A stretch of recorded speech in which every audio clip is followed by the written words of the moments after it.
பாக்கி நீங்க எப்படி புரிஞ்சுக்கிறீங்க? விஜய் சீமானுக்கான அழைப்பு அந்த கதவை அவர் மூடல. இபிஎஸ் அவர் ஒத்த கருத்துடைய கட்சிகள் வாங்கன்னு.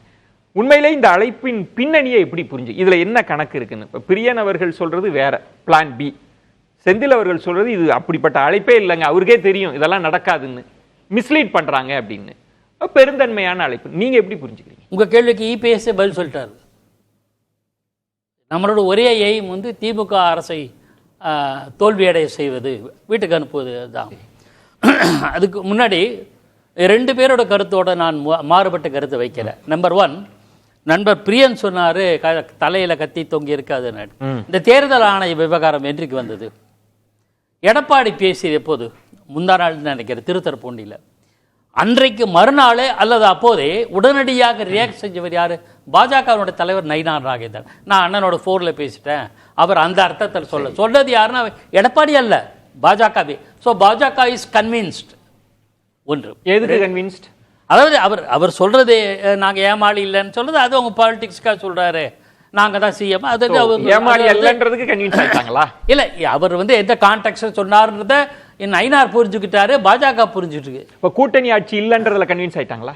இல்ல, நான் வரேன். கூட்டணி ஆட்சி விஷயத்துல கூட, கூட்டணி ஆட்சின்னு பிஜேபி சொல்றது கூட அவங்க தங்கள் கட்சியை தொண்டர்களை உற்சாகப்படுத்துவது, அதையும் கிளியர் பண்ணிட்டார். ஒன்று, இந்த விஜய் சீமான் அதை வர தேர்தல் நெருக்கடி என்கிற சூழல்ல திமுக இன்னும் அதனுடைய மக்களுடைய அதிருப்தியை அதிகரிக்கும் போது வேறு வழியே இல்லை, எல்லா கட்சிக்கும் உள்ளடக்கி தன் வசம் ஈர்த்து கொள்ள வேண்டிய கட்டாயம் எல்லா கட்சிகளுக்குமே வரும். அது சீமானுக்கும் வரும், தாவேக்காவுக்கும் வரும். இல்ல வராது. சீமானுக்கு எப்படி வரும்? அப்படி வராதுன்னு நாம சொல்ல வேண்டாம். திரு சீமான் எவ்வளவு வருஷமா களம் கண்டிருக்காரு. சீமான் எங்கங்க காம்ப்ரமைஸ் பண்றாரு? இல்ல, காம்ப்ரமைஸ் பண்ணல. நான் அந்த விவகாரத்துக்கு போறேன். அப்புறம் கட்டாயத்துக்காக கூட்டணிக்குள்ள வருவாங்க.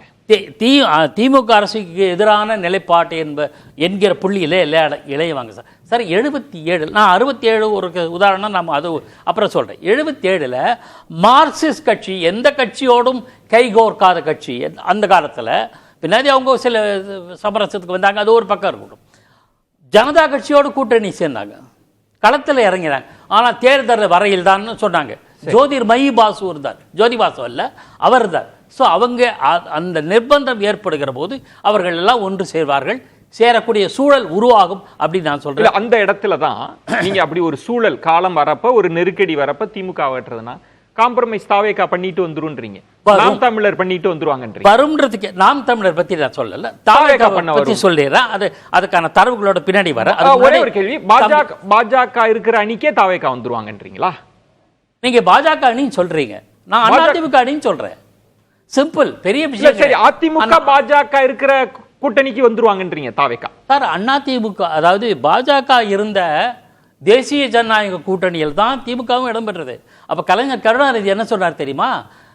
திடீர்னு திமுக பாஜகவோட கூட்டு வச்சுக்கிறேன்னு எல்லாம் விமர்சிக்கும் போது, தேசிய ஜனநாயக கூட்டணியில் பாஜக இடம்பெற்றிருக்கிறது, நாங்களும் இடம்பெற்றிருக்கிறோம். புதுவிதமான விளக்கம் சொன்னார். அவர் மற்றவர்களை கன்வின்ஸ் செய்வதில் கெட்டிக்காரர் சார். கலைஞர் போல ஒரு திறமையான ஒரு எனக்கு தெரியல. அதை பிறகு என்னோட let me complete one more point. Senthilvel, நண்பர் செந்தில்வேல் சொன்னார் 2.5% இருக்கிற பிஜேபிக்கு இவ்வளவு சீட்டு கொடுத்தாங்க. கலைஞர் கருணாநிதி அவர்கள் 2001ல் பிரதமர் வாஜ்பாய் கேட்டாருன்னா 3 சீட்டோ 4 சீட்டோ கூட கொடுத்தாரு. அது அவருக்கு நினைவு இருக்கும், இல்லைன்னா நான் தரவுகள் எடுத்து காட்டுறேன், அது ஒரு பக்கம் இருக்கட்டும். ரெண்டாவது 2021ல் அது ஒண்ணு, 2020 திமுக 23 கொடுத்ததுன்னு சொல்ல வரீங்களா? 23 கொடுத்து வாஜ்பாய் கேட்டாருன்ற கூட கொடுத்தேன்னு சொன்னார், அது ஒரு பக்கம் இருக்கட்டும். அதாவது வாஜ்பாய் கேட்டதுக்காக இறங்கிட்டாருன்னு.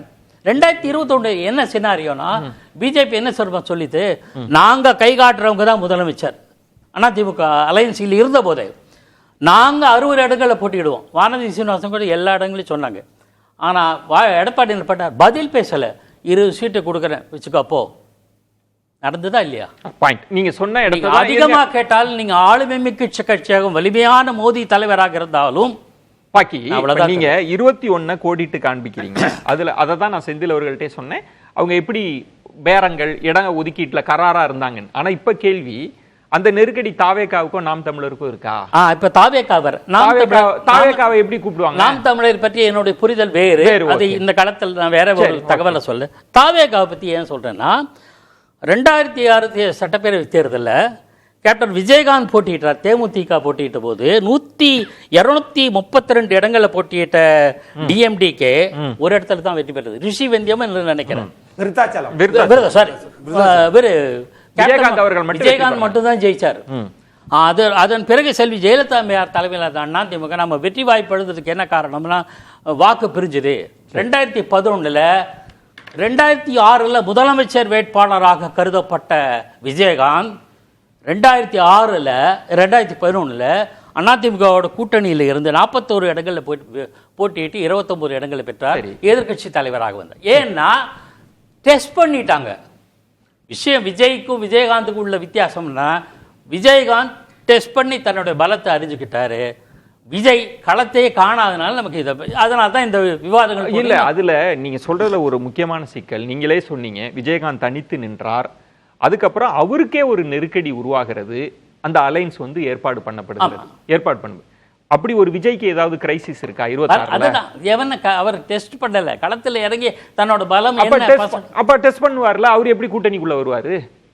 இல்லை, டெஸ்ட் பண்ணி தெரிஞ்சவருக்கே இந்த மாதிரினா டெஸ்ட் பண்ணாதவர் நமக்கு என்னளுக்கு தெரியாது. அதனால சூழலுக்கு ஏற்ற மாதிரி இப்ப இருப்போமோ பின்னாடி பார்த்துக்கலாமா என்ற நிலைக்கு வரலாம். இது என்னோட யோகம். காம்ப்ரமைஸ் பாக்கியோட எல்லாருமே தனிப்பட்ட கருத்து தான். அது நடந்ததுன்னா வெரி குட். அது அப்ப நீங்க சொல்வது வந்து இபிஎஸ் அவர்கள் அழைப்புல ஒரு காரணம் இருக்கு, தாவேக்காவே இறங்கி வர்றதுக்கு வாய்ப்பு இருக்கு. பாக்கி சார் யூகம் இல்ல, நடந்த வரலாறு அதுதான். கேள்வி மட்டும்.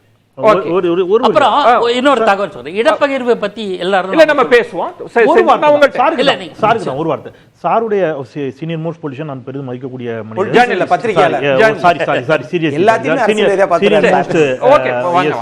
Journalist sir.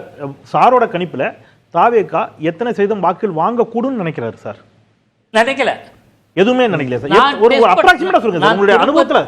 திரும்ப திரும்ப திரும்ப திரும்ப சொல்வது, களம் காணாதவருக்கு எவ்வளவு குறைச்சு வாங்க மாட்டாங்க, இல்ல எவ்வளவு குறைச்சு வாங்க மாட்டாங்கன்னா ஏதாவது சொல்ல முடியுமா? நான் நிச்சயமாக சொல்ல மாட்டேன். எதுவுமே சொல்ல மாட்டீங்க. பல தளங்கள்ல சொன்னதிலே நான் ஏன் முரண்படணும்? சரி சார், எக்ஸாமினேஷன் எழுதின பிறகு தான் மார்க். ரைட். செந்தில் அவர்கள் கேட்டதுல என்ன ஒரு நுணுக்கம் இருக்கு அப்படின்னா, நீங்க பெர்சன்டேஜே தெரியல இல்ல, தாவேகாவோட எப்படி பேரம் நடத்துவீங்க? இல்ல சார், ஒருவேளை தாவேகா உள்ளுக்கு வந்துருச்சு சார், அந்த கட்சி வந்து 30% 35% சொல்லும், அதுக்கும் காம்ப்ரமைஸ் பண்ணிப்பாங்களா தாவேகா? நாங்க பாஜகவோட அடுத்த இடத்துல இருந்துக்கிறோம் அப்படின்னு சொல்லி வந்து முதல்ல கொள்கை காம்ப்ரமைஸ் பண்ணணும் தாவேகா. ரெண்டாவது இடங்களை நான் கேட்பது, இந்த இரண்டு காம்ப்ரமைஸுக்கான தேவை விஜய்க்கு இருக்கா? களம் காணாதவர் என்ன நினைக்கிறாரு உங்களுக்கும் தெரியாது, எனக்கும் தெரியாது. நான் அவங்க சார்பு எதுவும் சொல்ல முடியாது. ஒன்று கொள்கை. அப்ப இபிஎஸ் அழைப்பதன் நோக்கம் என்ன, பின்னணி என்ன? அவரே சொல்லிட்டாரு. நீங்க கேட்ட கேள்விக்கு அவரே பதில் சொல்லிட்டாரு. ஒரே புள்ளி, ஒரே விஷயம் என்னன்னா, வாங்க ஒத்த கருத்து உள்ளவங்களா வாங்க. ஏன்னா 67 சார் முரண்பட்ட கம்யூனிஸ்டுகளுக்கும் முதலாளித்துவத்தை ஆதரிக்கிற சுதந்திர கட்சியும் அண்ணா தலைமையில செய்தது. 67 சொல்றப்போ ஆதவ அர்ஜுனாவும் இந்த 67 77 ஆதவ அர்ஜுனாவும் சொல்லுவாங்க. அவங்க ஒரு பாயிண்ட் இருக்கு விஜயன், நீங்க நினைச்ச மாதிரி சில நெருக்கடிகள் வந்து கூட்டணிகளை உருவாக்கும், நான் இல்லைன்னு சொல்லல. ஆனால் அதிகாரத்தில் பங்குன்ற ஒரு விஷயத்துக்கு அதிமுக ஒத்துக்கணும். இல்ல இன்னொன்று, ஆதவ அர்ஜுனாவும் என்ன சொன்னாங்கன்னா 67 உதாரணத்தை காமிச்சு எல்லாரும் எங்க தலைமைக்கு வாங்க அப்படின்ற கேள்வியும் இருக்கு. நம்ம ஒரு பிரேக்குக்கு அப்புறம் பேசலாமா? காத்துருங்க.